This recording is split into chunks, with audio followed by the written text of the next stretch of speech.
What's going on? And welcome back to another episode of Hidden Gems. If this is your first time checking out Hidden Gems, this is where we give you guys hints, tips, and tricks on how to improve your reselling business, whether it's vintage clothing, hypebeast clothing, clocks, plates, anything.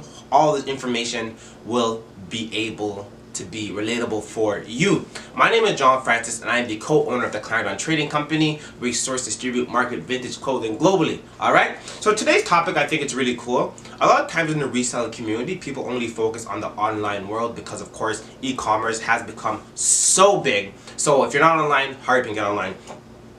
Sorry guys, I have like a little itchy throat today, so I apologize if I don't sound like myself. So today's topic is about the physical world. Going to events, going to different shows, really interacting with your audience in the physical realm, okay? So one thing that at the Clarendon Trading Company that we had when we started doing events, we had this idea that if we do a vintage event, that same audience is going to be identical, and that is not the case.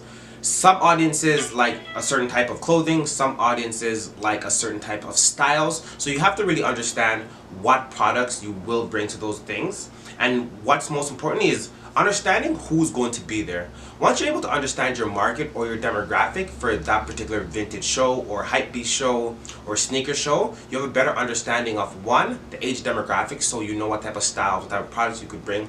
And also you know what you're going for, right?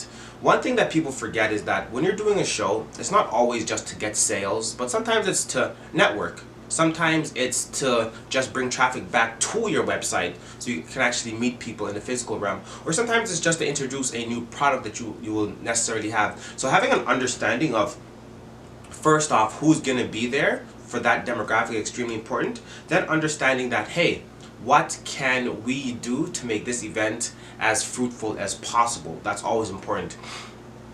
And one thing you never want to do is compare one topic, one event to another event.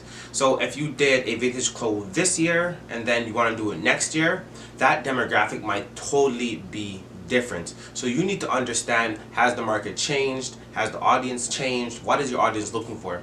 Once you compare one event to another, you've already failed. Because you really want to focus on one, understanding what the audience wants. Once you get a better understanding of what the audience wants, that's when you're able to actually solve their problem. If you're just only going to compare it to what you previously did, you're only going to get those same previous results. So you want to be as on point and sure as possible, and that could be done by easily talking to the promoters of the event, asking them, oh, who's been signing up, or even doing your research, seeing who's liking their pictures and who is following them on their social media accounts. So that's always important, okay? Another aspect you want to look into as well is, I know we touched about this a little bit, is understanding what products to bring, okay guys? Once you understand your products, once you understand your audience, you can understand your product. So again, do your research, understand who is going to be there, what are their needs, what are their wants, okay guys? So once you figure that out, you're able to understand what products your audience needs. Because of course, a lot of times we do shows, it's of course trying to get sales. So if you don't understand your audience, it's very unlikely that you're going to understand what products they want. Once you have a better understanding of your audience, you'll have a better understanding of your products, and the event will be a lot more fruitful if you are looking for primarily sales, okay guys? So let's just review this quick. So of course, again, not all events are the same, and you have to understand who is going to be there, understanding your audience, and also don't compare one event to the other or you're just gonna feel like crap, guys, okay? And understand what products you need to bring. And also, one of the most important things that a lot of people forget about, what is the purpose of this event? Is it for traffic? Is it for sales? Is it for networking? Okay? So always try to have a goal when you are doing an event. Thank you guys so much for joining us this week on another episode of Hidden Gems. If you have any questions or comments, feel free to hit us up in the comment section or of course in the DM. And until next time, peace.